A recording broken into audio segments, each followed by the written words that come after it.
आज देशभराचं जर चित्र बघितलं मनुवादी व्यवस्थेला, फंडामेंटल संस्थेला,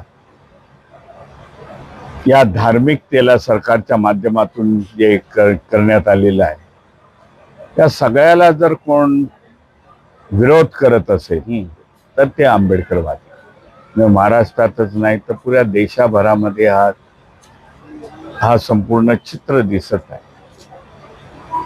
म्हणून त्यांच्या कालच्या सभेमध्ये मी 25 नोव्हेंबरच्या सभेमध्ये, संविधान के सन्मान मेच्या सभेमध्ये मी बोललो. हे चित्र संपूर्ण देशाभरामध्ये आहे की आंबेडकरवादी या अशा व्यवस्थेला विरोध करतायत मनुवादी. कारण ते बाबासाहेबांचे अनुयायी आहेत, संविधानवादी आहेत. आणि मग ते बघत नाही की आम्ही संख्येने किती आहोत,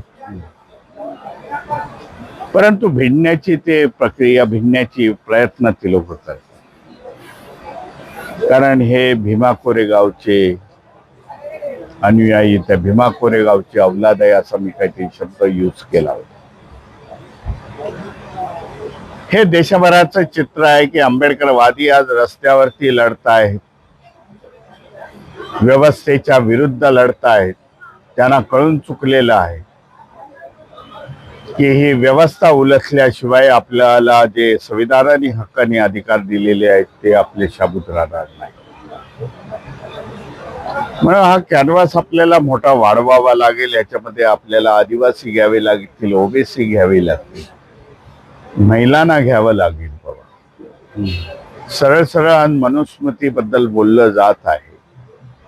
त्या महिलांना सांगावं लागेल बा त्यांचा पूर्व इतिहास, की मनुस्मृतीमध्ये महिलांना काय स्थान होतं आणि आज काय आहे, कोणामुळे मिळालेलं आहे, संविधानामुळे मिळालेलं आहे, ते सगळं सांगावं लागेल.